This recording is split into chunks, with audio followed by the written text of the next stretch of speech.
This is Fanny, and I'm on chat to help answer any questions while Anne teaches. Okay. Anne, it is 1:01, so I'm going to mute myself again and turn it over to you. Okay. So let me take this away. I'll put it back up again later in the at the end of the meeting so everybody can see it again. So this is Spring Drawing with Anne McMillan. I have a little bit of an outline for today. So what I thought we would do today is we would talk about line and line language. And if you have been in my classes before, this is something that will be pretty familiar to you.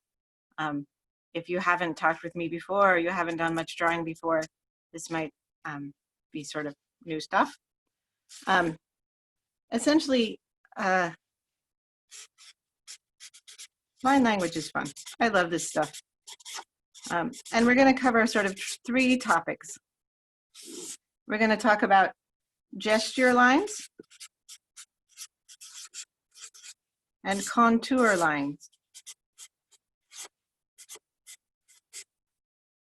We're going to talk about mass versus line drawing and how those things are different. And then we'll finish up with something that literally is line language, and it's about how lines can show that things have depth even without shading. So depth without shading. Like, wow, how does that happen? But it's super fun. I love it. And once you know about it, once somebody has told you about it, you see it absolutely everywhere, in every comic strip, in every drawing you ever look at. It's a very powerful thing that you can learn to use yourself very easily, so I like offering it. So the first thing you can do, and I wanted to start with an activity so you guys get your pencils and pens moving, is to take a little nature object. I'm sure you brought a few things. If you haven't, take a moment to go run to your kitchen or your garden or outside and grab a leaf or a flower. I brought some things just out of my garden so you could see things that might be good to draw. I'm going to always choose sort of big, dark, high contrasty things, so I won't draw this for you because it's too delicate and small and you won't be able to see what I'm doing. So I will always choose sort of big, bulky stuff to draw just because it communicates better over the camera. All right. So I like this little flower. This is from a bush in my backyard we call the Jeanette Rose because my aunt planted it when she was about 9. So if our first one is a gesture sketch, we're going to go like this. Does that work? I think I'm going to go like this. So gesture is a sketch that you run very quickly and you do it as fast as possible. And it's about getting the whole picture down at once. If any of you are just looking at my face at this point, I would recommend that you skip to pinning my drawing board because this is where the fun happens. So if you can see my big white paper and you double click on it, or you choose a menu item where you can pin and feature this picture where the rose is. All right, so a gesture sketch is where you just look at the item and you draw the whole thing all at one go. It can take 2 or 3 or 5 seconds. I'm going to draw this little rose because it's adorbs. How shall I draw it? I think I'm going to move it full center and draw it like this. And stop wiggling it and stop talking about drawing it and actually draw it. Ready? That's pretty much enough of a gesture sketch, but you can keep on going. So see how I'm putting down a lot of lines? I'm noticing things about this flower, but not in a very particularly detailed way.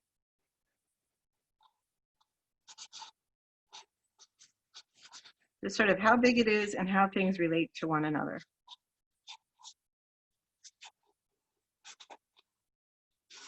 Gesture sketch. 2 or 3 seconds. Gesture sketches are fast. Look at the big picture.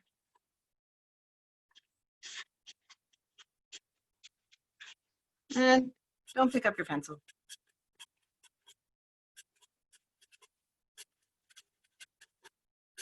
So one line. Did you do one?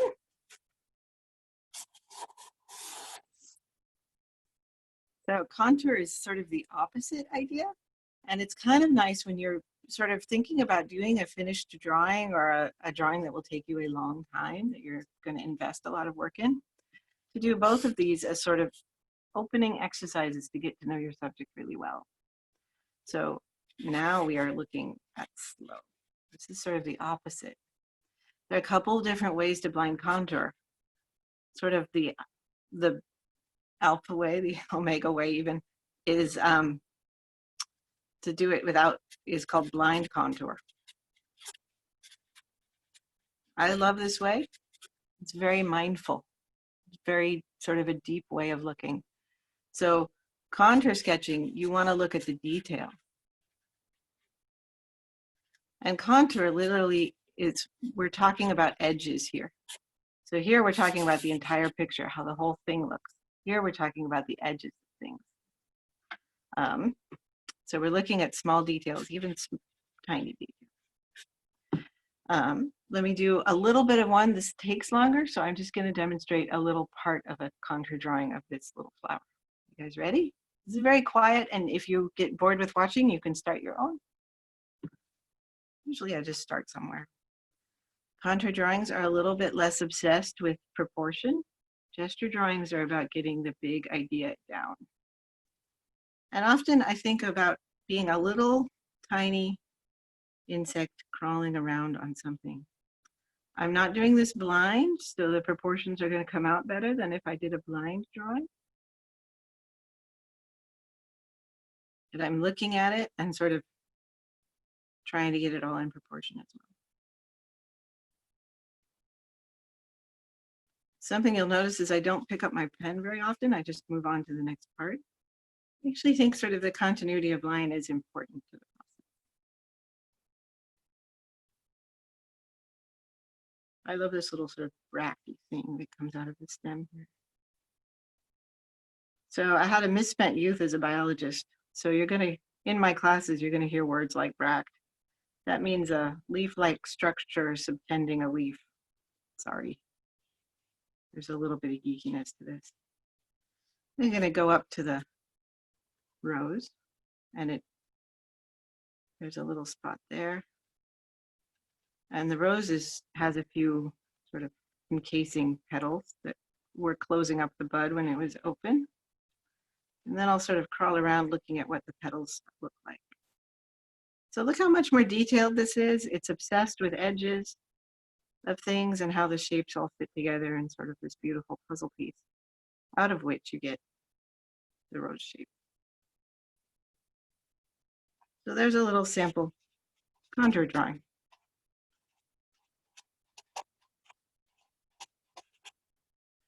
Slow, observant.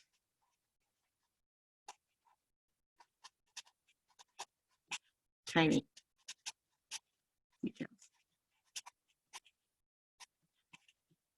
Any questions from the chat? No questions on chat yet. Everyone feel Okay. free to type any questions or comments, Yep. and I can share them with Anne. All right. I hope you're all drawing. Yeah. I know I'm learning something, Anne. Okay.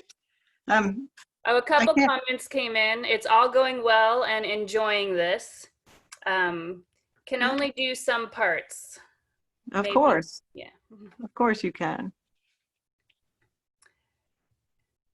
All right. Yeah, you can always draw only what you want, and you're not really supposed to be drawing my flower. You can just draw whatever you pulled in from the garden, because my flower wiggles too much and it's over here. Let's see. I actually hope that many of you are doing this exercise outdoors, because it is such a beautiful day. I'm only indoors in order to limit the noise pollution and the light pollution on the cameras. And then I think our next one, we're going to talk about mass versus line. So this is kind of our next.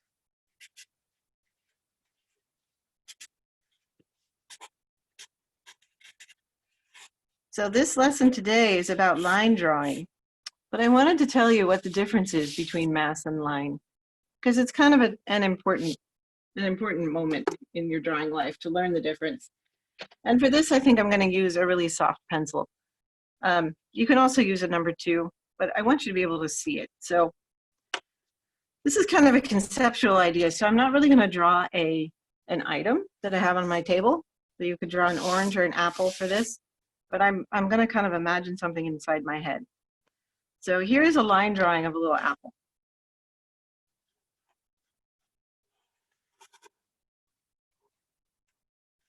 It was a very classic apple, right?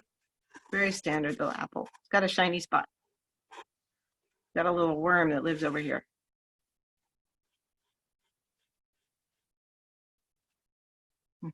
Line drawing. There's not much there that says what shape it is, where the light comes from, except for this little bit where you have a shiny spot. A mass drawing talks about 3-dimensionality, whereas a line drawing is about 2 dimensions. The reason I'm telling you this is when we get to the line language part of our lesson, when we talk about depth without shading, you have to know the difference in order to do the depth without shading tricks. So here's an apple drawn with some reference to what the light might look like. So I'm going to start by just drawing a very light sketch.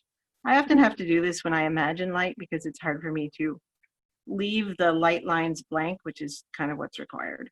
So here's my little worm poking his head out of his apple, and here's that shiny spot, right? But now, since we're going to be thinking about what the light might look like, the apple is casting a little shadow. There's some leaf stuff, and the worm is casting a shadow here. So what I've done is something that in my classes I call mapping, where I have mapped the light and dark areas. Let me just draw them in so that you can see them, because I imagine that you are like, what is she doing down there with a really light pencil? So here are my lines, and I'm going to shade them in. So here's the cast shadow, leaves, whatever. The highlight, shadow on this side of the apple, maybe. Okay, now I'm going to shade it in. So when you're a mass drawing, you're looking at how lights and darks connect to each other instead of how lines delineate space. So lights and dark relationships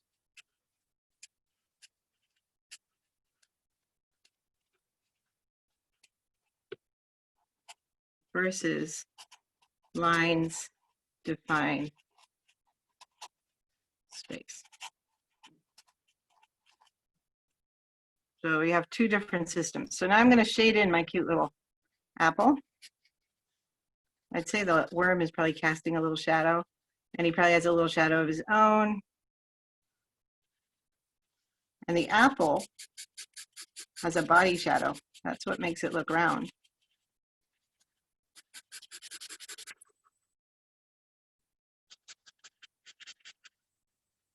And kind of the darker you color it, the more it looks like a red, shiny, dark apple. Leave a little reflected light right there. And it's also casting a shadow on the table it's sitting on. You'll notice when we add the cast shadow, it all of a sudden looks like it's sitting on something rather than floating. Something that's kind of fun to do is if you put a shadow right here, it tells you that the apple is floating. So shadows can be very descriptive of what's going on in your imaginary or real world. And without them, you don't really have that sense of 3-dimensionality. Make sense? Want to do another check-in with everybody. Any feedback on that bit? Just a yes. So I think you're doing great. Yes, excellent. Another comment coming in. So yeah, it was great for me to see that coming through. We do have a question. How does color work? So that's a biggie. Well, you will have to keep paying attention for another lesson because color is a big deal. Color is, you can do this with color, and most of my teaching is based on doing this in color. Essentially what happens is color has its own intrinsic value. For instance, yellow is a very light color, it's nearly white. And like a dark blue, like ultramarine blue, is nearly black, and you just use the intrinsic colors, diluted sometimes with white and sometimes not with white, to convey the dark or lightness of something. It's called full spectrum painting, and it's something that essentially Rubens, Vermeer, Sargent, Zorn, and Monet all sort of came up with, invented. Monet was pretty much the best person ever at it. Great. So that question So, that the participants said, okay, they'll stick around, and someone says that they really appreciated this lesson. This is something that's been annoying them for years. So okay, that's glad we're great. making some breakthroughs Defining here. shape with light and dark versus just line. All right. Yeah, Well, thank yeah. you, everyone. Well, we have another lesson to go if you guys are ready for it. I think You we're guys want to ready. do line language.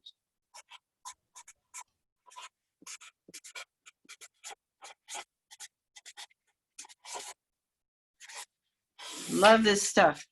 It was taught to me by my friend Patricia Hanaway, who you would probably recognize as the person who did Golem for Lord of the Rings. She is a very famous and accomplished animation person.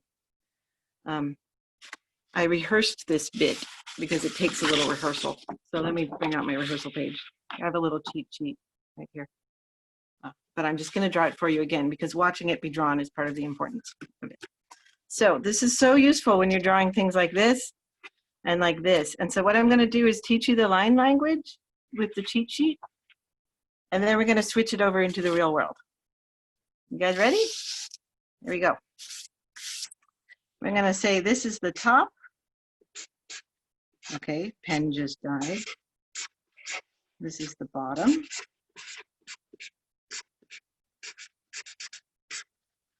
And we're going to go A, B, and C. So here we go. Here's A.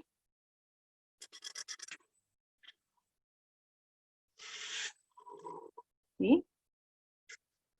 Just quietly watch me drawing them and think about what's happening inside your vision as you do so. Here's B. Here is C.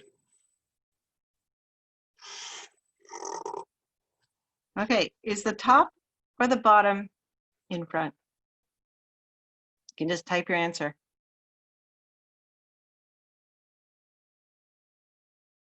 Yeah. For B, type whether B is in front or top or bottom is in front for B. Bottom. They switched, didn't they? And for C, what happened?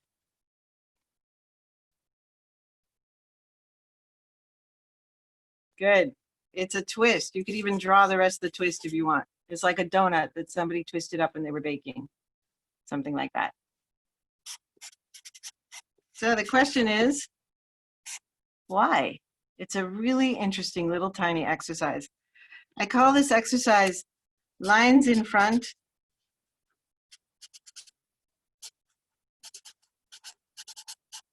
and lines behind.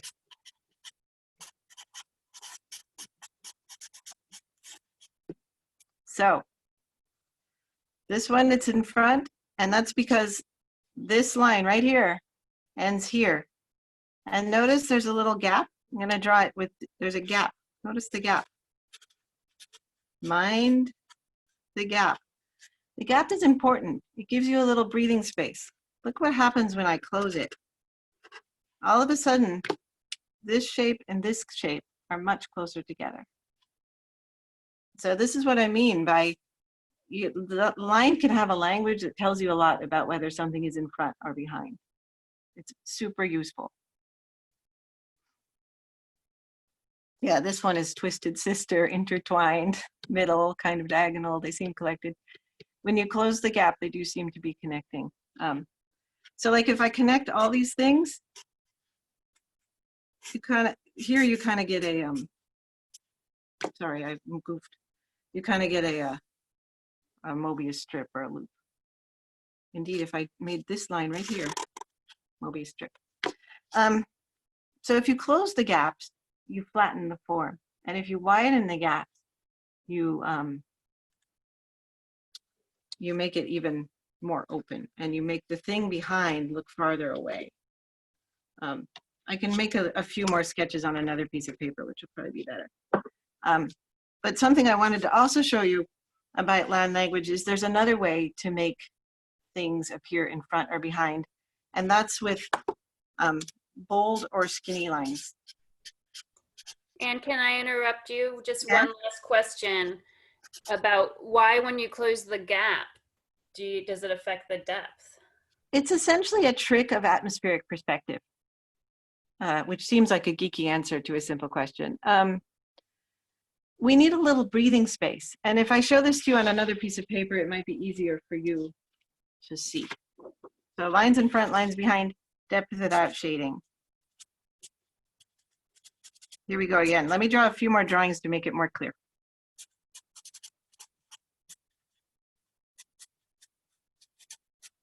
So if I did something like this, and I broke that back line up a little bit, see how that makes it even more far away? And in a minute, and then if I make this line thicker, it makes the front one come even closer. Make sense? So if I wanted one that just like this one just looks like a flat shape.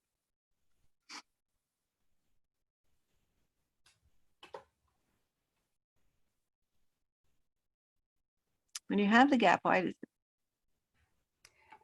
I think when we start making actual drawings and experimenting with these ideas that Anne's presenting, then you'll be able to see more how it's working. Okay, So shall we do it in real life? Yeah, I think these are important principles, and then the participants can bring them into their actual drawings and see how they work. Okay. Let me show you a little bit in a real drawing situation. Just turn my paper over. Is that clear enough for you? So if I see how I have these two leaves layered over each other, there are lots of nice negative shapes in there. We'll talk about that next week. We're going to talk about like line accuracy and drawing accuracy next week. So I'll talk about what negative shapes are for and things like that. But this week, see how this leaf is on top of that leaf right there? I can use this lines in front, lines behind idea to show that very clearly in my drawing. And I want to draw really big so you guys can see it. So let me just change over to my big Stronger pen.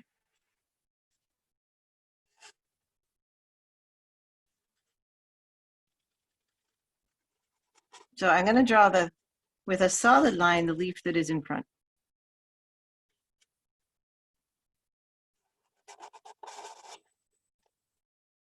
And one of the things that's special about contour drawing and sort of deep drawing is you start noticing little things like the bottom half of the leaf joins the stem at an interesting spot and a different spot than the front half. So here's a drawing of this little leaf.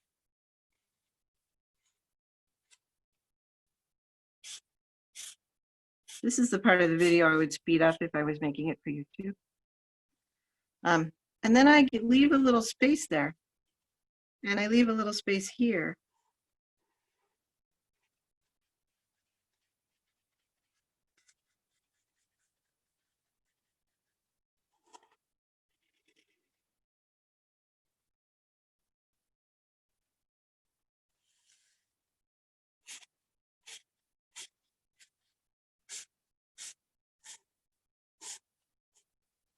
So something that I'm just going to do, this is kind of cheating because this isn't on the materials list, but I just really want to show you guys this. So I have some white out here in a little jar.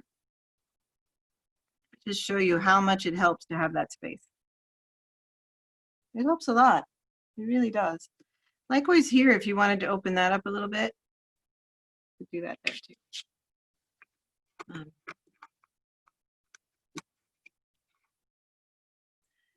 Somebody asked a great question. Yeah, it is exactly how the far subjects are blurry. So it's a little bit like atmospheric perspective, if you know about a bit about like that. If you are making the leaves a solid color, would you still leave the gap? Yes, I would. If I'm doing a watercolor painting or a botanical illustration, I would consider leaving the gap to show people that things are in front and behind. But I would have also changed things like how dark the leaf I'm drawing is, whether I would make the back leaf a little bit lighter, a little bit less detailed. There are other things that I would do with it. Let's see if I can do a little bit more on this so that you can see more what's going on. Like, how about this? Because it's so cute, but I don't know if you guys will be able to see it. Let me do a little bit more for you.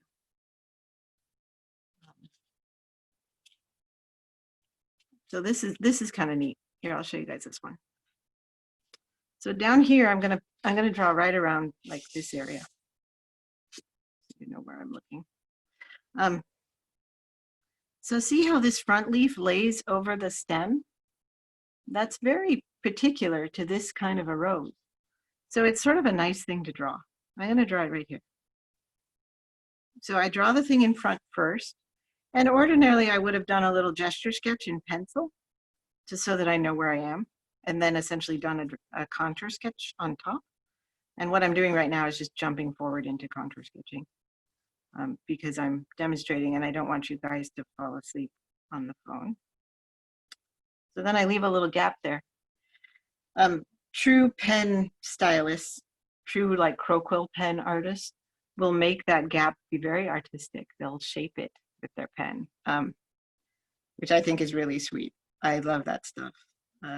I can post on my Google Classroom a link to my favorite pen and ink drawing book for you to look at. I personally, in this time of difficulty, have been trying not to order anything. And I have designed this class so that you don't have to order anything either. But you can probably get it from your library. Thank you, Anne. Can you move your paper up a little bit? Your am I drawing off the bottom? Yeah. Sorry. There no you problem. go. Thank you. Thank you so much for the feedback. Yeah, you got it. Yeah. So here's me drawing a little bit more. So see how this overlaps that right there. It tells you a lot that the leaf is in front of the stem. And if I really want to exaggerate it, something that makes it even better is to put the thing that's in front in a little bit heavier stroke. Now I feel like I'm hitting it with too hard of a hammer, but that's because I'm on video and I want you guys to be able to see it. If I were sketching this myself, I would be using a much lighter, kinder line for this cute little leaf. But I drew all these wrong. Oh well, whatever, next time. There's always another drawing. All right, any questions about that?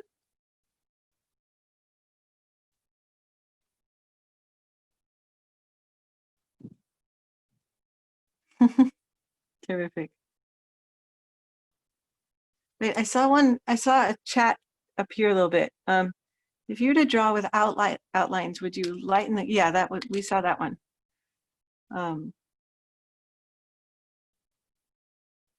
Now we have 35 people on the line. Are there other aspects of line language? Yes, there are. What else can I say about line language?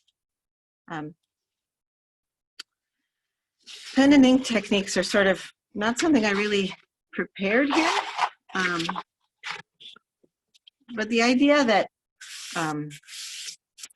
one way to show direction with your lines, one of my favorite things about line language is just taking something like, I just want to draw something for you that's real. So I'm going to draw this little pro white thing.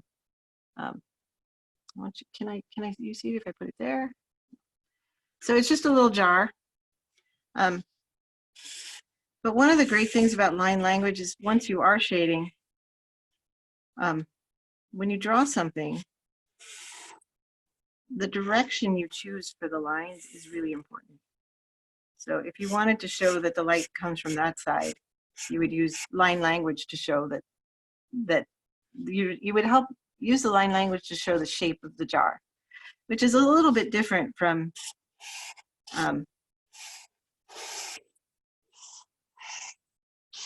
just doing something like this, right? This is true hatching, and this is shading. They're both shading, but one of them is ordered, neat, and tidy hatching. Both of them are kind of not in the scope of this lesson because I don't want to give a lesson on shading today because I'd like to prepare that lesson in a better way. So hatching lines are shading, and you can use the contour lines in whatever way you please. Like there are many different ways. If you were shading a circle, you could use any way that the circle goes to show those lines. I have a very scruffy way to draw. Other people who are more precise with their drawing have a very precise way to draw. With this guy called Morandi, famous still life draftsperson and painter, being the apex of tidiness in hatching. Let's see. I can do a whole lesson on shading and hatching if you want.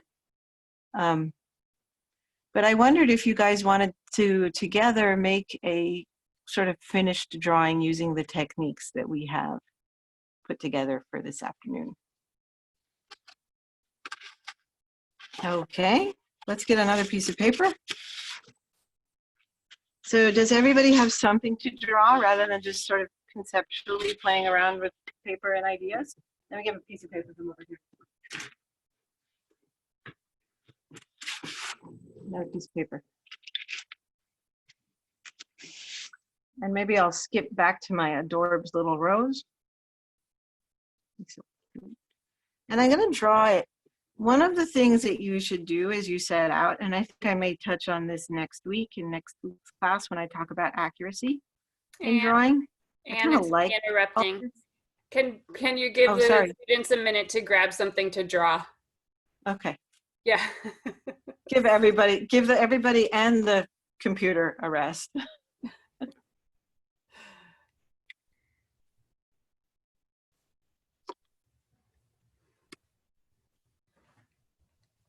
Do you want to talk about what you're going to feature in the weeks to come while we wait for people to get something?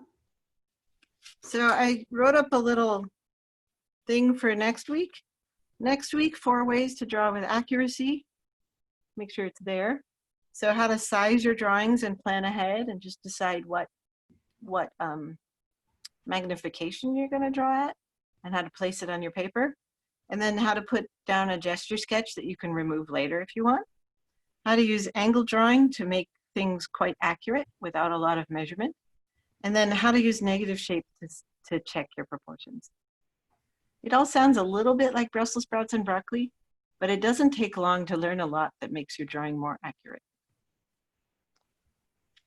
That sounds great. Yeah. And then maybe the week later, since people are so curious about shading, I'll design a little shading exercise.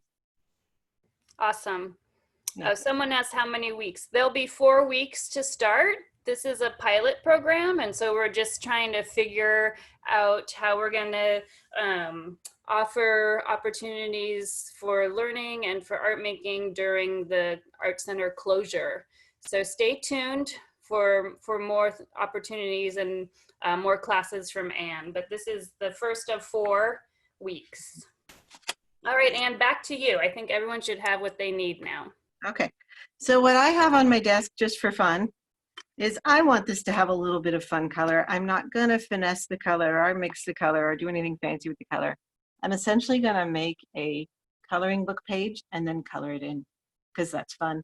And it's also pretty amusing how quickly things start to look pretty professional, pretty finished, even with just a little bit of, I have a red, green, blue set of colored pencils. So the first thing I'm going to do is decide how big this flower will be. This is something we'll talk about more next week. I'm going to make it about that big. So let me make some dark marks so you can see them, because I just have this habit of starting with a really light touch, because there are a lot of things that I mark on my paper that I know I want to erase later. But since I'm instructing you guys way far away, wherever you are, or in Palo Alto, I want to make it so you can see the paper. So then I'm going to, inside my drawing, I'm going to make a little gesture sketch of my adorbed rose. I'm already done, essentially. I could just begin to draw at this point. I'm going to stop flicking my hands on the camera. Okay, so then I'm just going to continue my gesture sketch, just so I know where things are when I go in to do a little contour drawing. This is kind of fun. I'm actually drawing the rose from the picture on the webinar.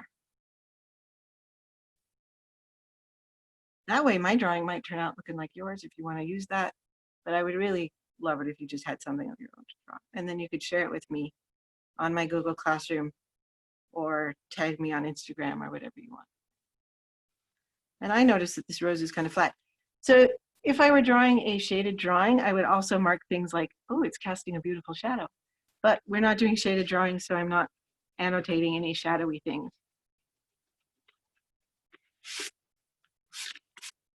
So that's my gesture drawing. That was really fast, 5 seconds or less. Oh, my Instagram profile is Anne McMillan Art. Capital letters are incidental. You can also tag, that's my handle, the Palo Alto Art Center.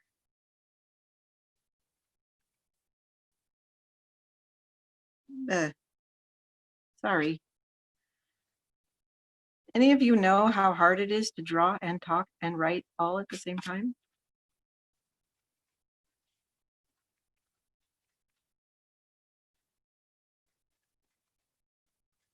And Fanny and I made up a tag for all these drawings. If you want to just feed them in Instagram, it is PAAC at home. That's our tag. So if you want to share on social media, that's a nice way to do it.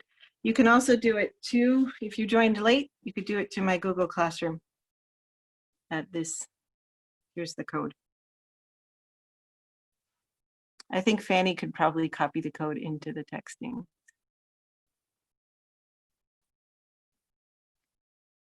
All righty. You guys ready to draw? Here we go. I'll put this back up again at the end of class. So I wanted to just kind of walk us through doing a whole drawing, because that's what we're here for, to draw lots of fun things. All right. So I have a gesture sketch. I decided how big it would be. It got squished a little bit because I decided the flower was shorter than I thought it was. I find that when I'm drawing, I often discover that the world is different than I thought it was, and that's a good thing. So now essentially what I'm going to do is look at my flower and draw a contour drawing on top of the gesture sketch. And sort of one of the magical things about drawing is you can then just erase the gesture sketch and it looks like you knew what you were doing right off the bat. It's kind of fun. All right. Oh, good. There's the Google Classroom code. Thank you, Fanny. All right. So a gesture sketch is done, and now a contour sketch begins. Something I noticed is that I drew this line in my gesture sketch. I drew it like that. But when I go to contour sketch, it's shaped more like this. That's kind of fun. So I hope at this point you can draw your own thing and just look up and see what I'm doing as well at the same time. And then in about 5 or 10 minutes, we'll come back together. I will start talking again when I add a little bit of color. But again, the color at this point is simply going to be me adding, essentially coloring in what I have made. It's not going to be a lot of talk about color mixing or what tools you should use for color mixing and all that stuff.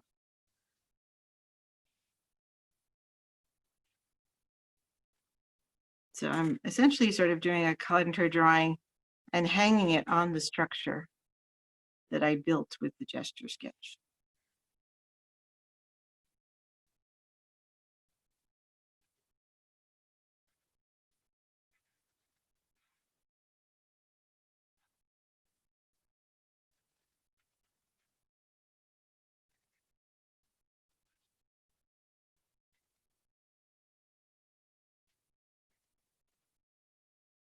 line drawing is actually quite difficult for me, because if you go look at my website or my Instagram, you'll see that I'm actually a painter.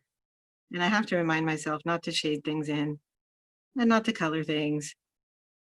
It comes very naturally to me to do that.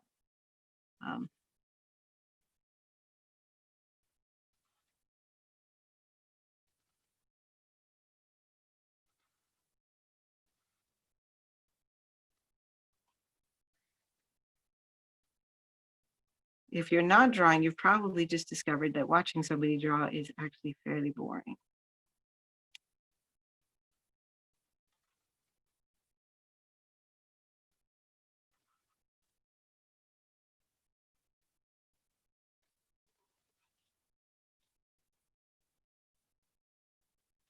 Something I'm not doing very well right now is leaving my little line gaps that tell front and back stories, but I can probably fix it later. Or I can just be happy that I'm drawing as well as I am on camera without a lot of planning.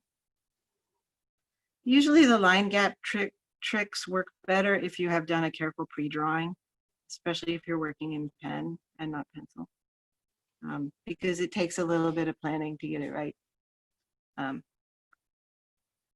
Or a little bit of whiteout to get it right after you've done it wrong, whichever, both work. I like its little serrated edges. Something that's wonderful about nature drawing, and something I find so restful about this, is that drawing nature just reminds me how marvelous things are.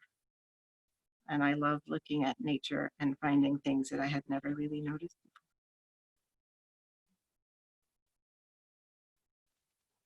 before. And observational drawing gives us that gift of getting the time to notice things that are just wonderful, like these little leaves that point backward. It's so cute. Okay. And then there's sort of a tangly mess down here where this leaf is folded over the stem, but I'm going to persist anyway. If I were doing a botanical illustration, like a formal one, I would probably not let this situation occur, but here we are. It's just a little sketch. I'm going to make the stem bottom appear there just so you can have some sense of logic.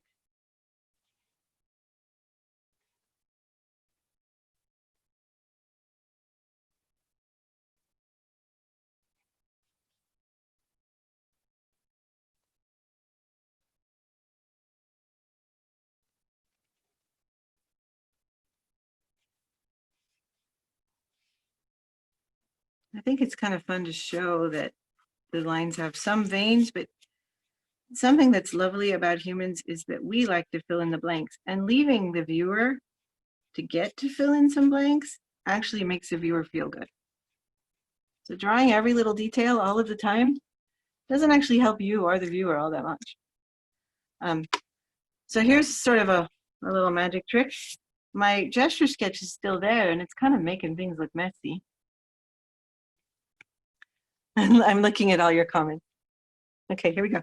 So one thing I can do is just take the gesture sketch out, including the little sizer marks that I put in really darkly in the beginning. If you are using a special kind of pen or not a Sharpie or something, you're probably going to want to wait a moment while your ink dries. Otherwise, you're going to get big smears. The Sharpie dries pretty quickly, but I would be a little more careful with a different kind of pen. If you're drawing with a crow quill or some other special pen, you should wait for the ink to really dry. The Sharpie sinks in and dries almost immediately. Okay, these are the magic hats.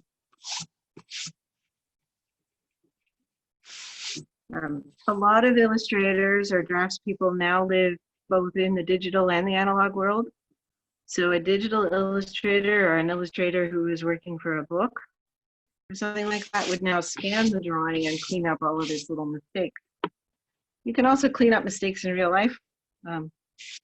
And just because this whole lesson is about line language and using lines to show shape, and because I didn't plan the drawing ahead of time, I'm going to show you how just adding a little bit of those gaps back in helps the drawing. You guys ready? So putting a little white space right there will help show that those little bracts are in front. You can keep on doing that with like anything as you go back and there's a little space. Something that's kind of interesting is spaces that are in the front are bigger, and spaces as they get farther away from you, they start to close up and get smaller and smaller and smaller until they disappear. Likewise, lines that are in front are bigger, can be thicker, and lines that are behind can be thinner.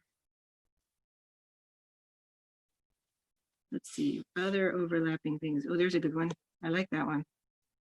Maybe that one. This is just a tangly mess in here. Maybe I'll just like restore some order. Oh, these are cute because those can be far away, right? Look what happens when I don't do the mid vein. It doesn't work without the mid vein.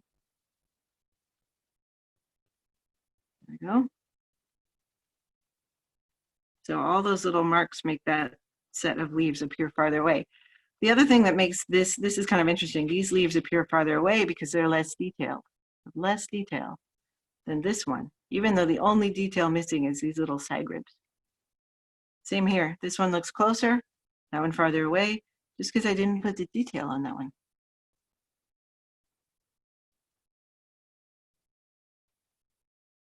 Getting there. Let's see.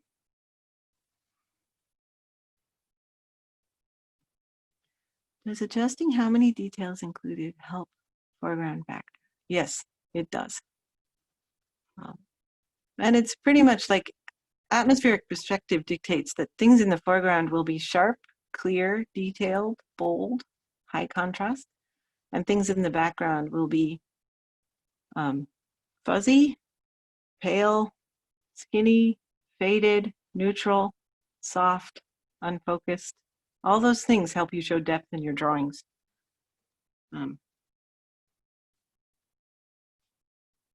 Let's see where else I could show a little depth here. And this is actually just a plain old mistake right there. Zip. You can use anything to correct your ink drawings. Occasionally I've used like whiteout tape or whiteout or a white gouache or a white pen or a Posca pen, whatever you want. It's all good fun. This happens to be something, I'll just put it here for a minute. It happens to be something called Daler Rowney Pro White. And it is something that illustrators use, I think, are used to use before the digital world made it easy to fix everything. Yeah, put that aside for now. And I think at this point, I could potentially sign it. I could also just color it in.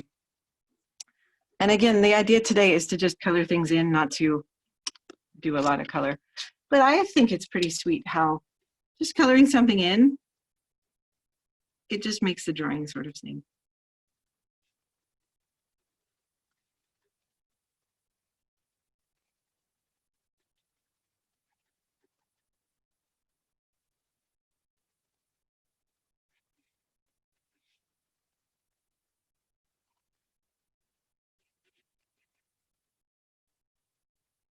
So I only have one pencil and it's not even close to the right color, right?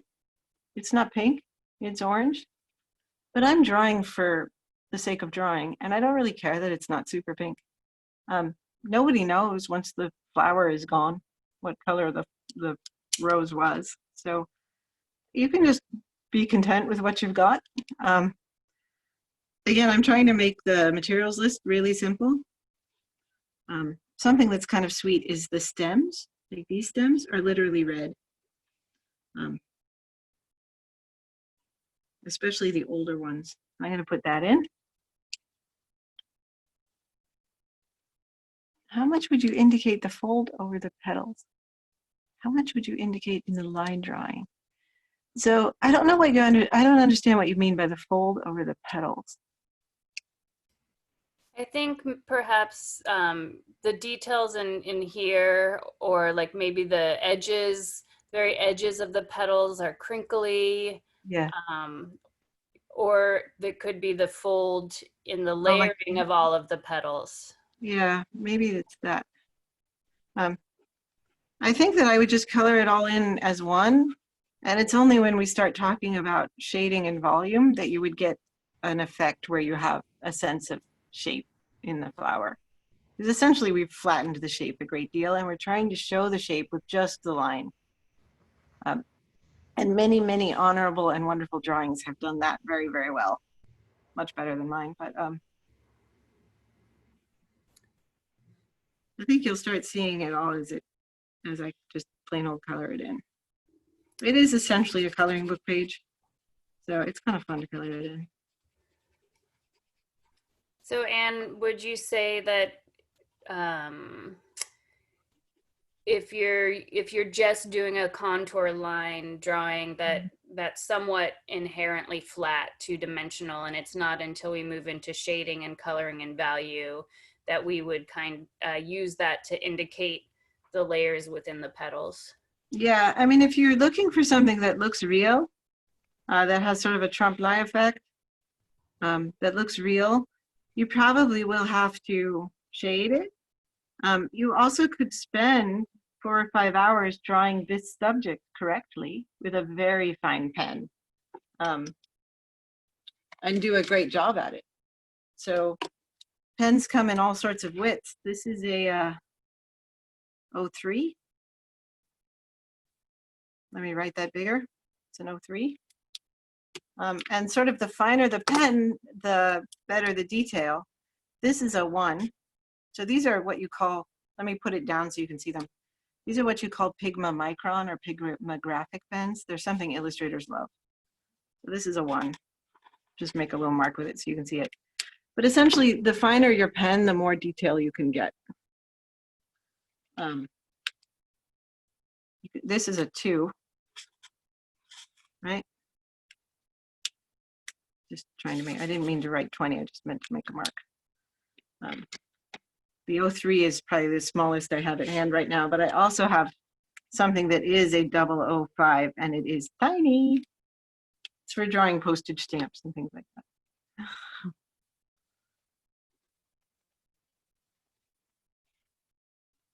Let's see, what else can we color in?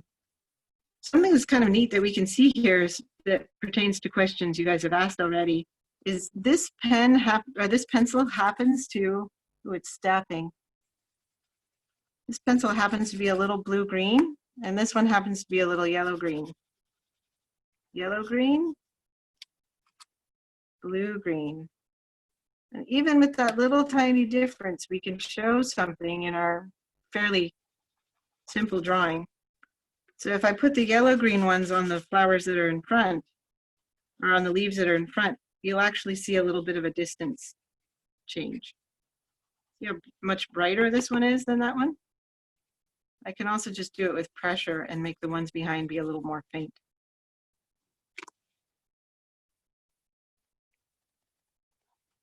You can start to see some, it's not much, but it will make a big difference.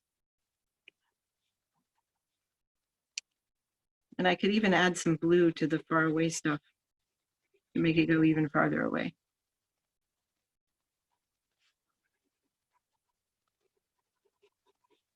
I think there we have enough, maybe.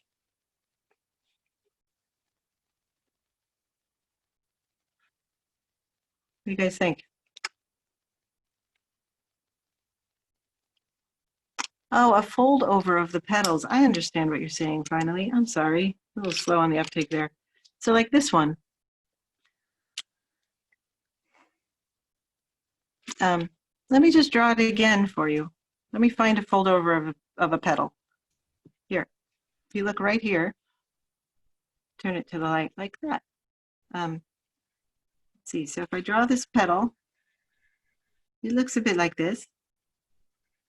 And then it has this big, beautiful fold. And then it goes down to the bottom and this comes up like that. So see how I leave a little space there to show that that's behind? And this is in front. So what I could do is make the top of the petal here where it folds a little bit stronger. That would help. And I could also, I gotta put my rose down. This is what comes of not planning ahead. Like if you're doing a careful drawing, often people will essentially rehearse the drawing in pencil and then ink it in all together at once. Let's see if I leave those little gaps, you start seeing the shape of the petal a little bit better. The other thing I could do to show that fold is to draw this top surface that's catching the light so beautifully in a bright color, and then dull or soften the color underneath.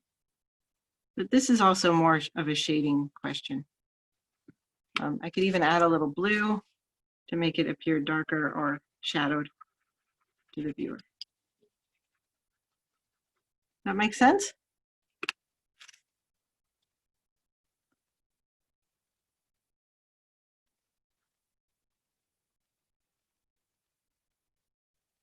All right. Do we have any other questions? Let's see, it is 1:56. I wanted to revisit a few things about next week and what we're going to do in following weeks. If you joined late. And then what I'll do is just, we can just open the meeting and have a chat. So next week, 4 ways to draw with accuracy. So we're going to size and plan the drawings, do gesture sketches, talk a little bit about angle drawing, and check on our negative spaces. April 6th, 2020, 1 p.m. What should people have ready at their drawing stations for that session? Oh, that's a great question. Well, stuff with negative shapes in it. What is that? So negative shapes are the sort of interior spaces. Your car keys are great for this, but that doesn't really fit the theme of the class. Let me just flip this over and show you some negative shapes. I can even trace some. So like one really good negative shape here is this one. Let me do it better. So when you lay the leaves over each other and you want to draw them, that shape inside there is what you call a negative shape. Very, very useful for checking on your drawings. And learning to see it and learning to switch between drawing leaf and drawing not leaf is super key to learning to draw accurately. There's my negative shape. So things with holes in them. So big, bulky leaves we tend to find work really well. I have a beautiful fig tree in my backyard. Flowers. So these make neat negative shapes when you lay them over each other. House plants. Nice, great.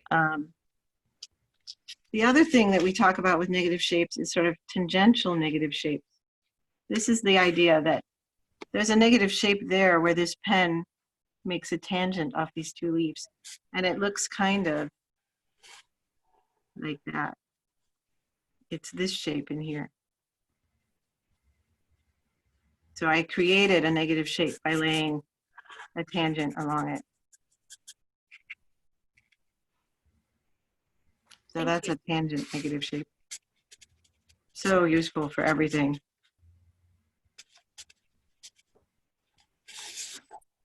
So we'll talk a little bit about negative shape. Any other questions? See, I probably messed up my plan for next week. So size your drawings, planning ahead, how a gesture sketch can help you get the whole picture down.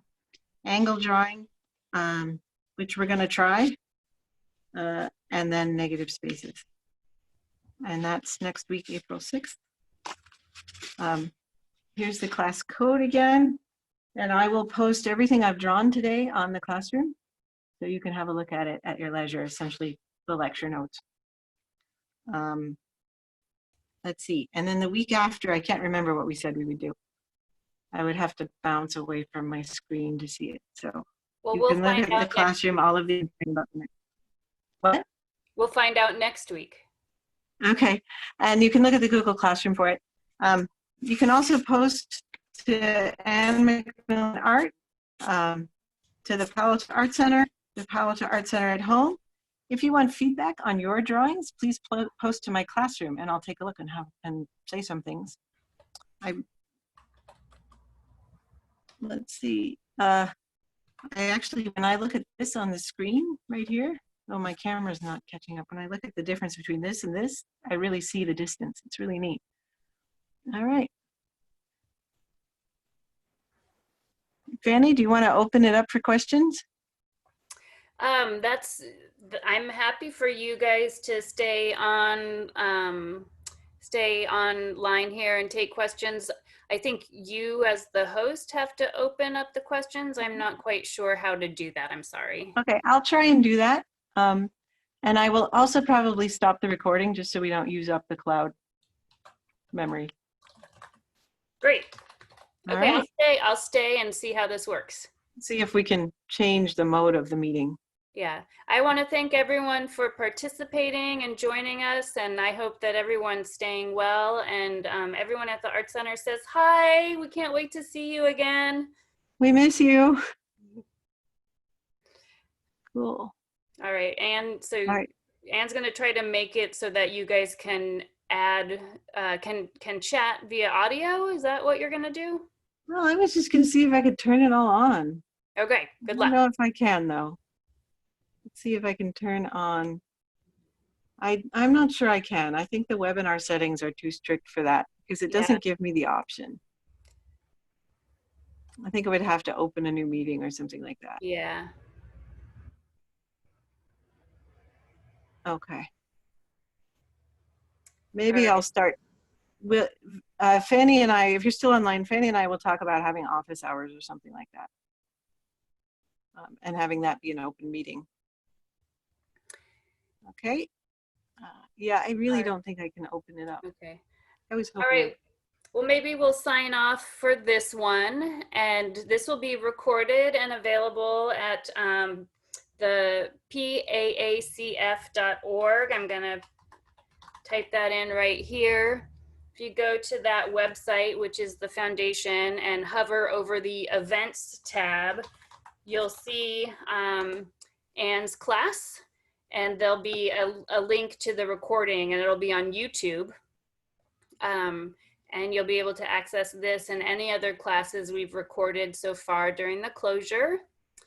And maybe for next week, and we can set up a post-class meeting where people can join with audio and video. We don't So have we'll that just, set up because the video gets really slow.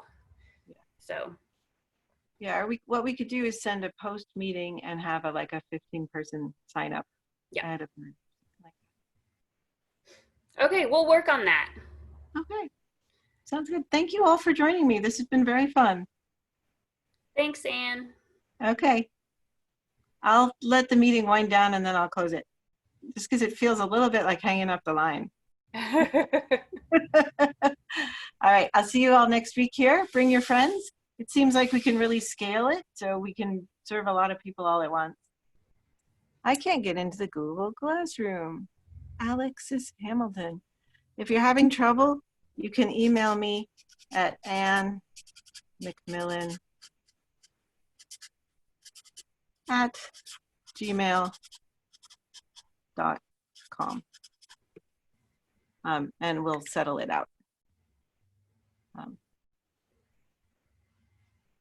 Let's see, any other final closing questions? Make sure you type the Q and not G. Yeah, the code is AQ4MBRS. That's a Q, yeah. Okay. Great, looks like people are helping out. That's Yeah, terrific. that works. Hi, Alex, by the way. It's great to see so many familiar names on the participants list. I know, I'm having a great time with this. I'm gonna go look at the names, see who's here. Hi, Selma. Hi, Alex. Hi, Teresa. Hi, Mickey. Hi, Mickey. Hi, Susan. Hi, Cherie. Hi, Pat. Hi, Karen. All right. All right. Okay, I think we're all done for the day. Yeah. All right, All right. thanks again. Maybe, Anne, I think you have to click Okay, I'm gonna click end leave meeting. webinar. All right, bye, everybody. Do you want to, There we go. is that just us? Maybe. Let me take a quick look. Yeah, and maybe stop recording. Yay. Stop.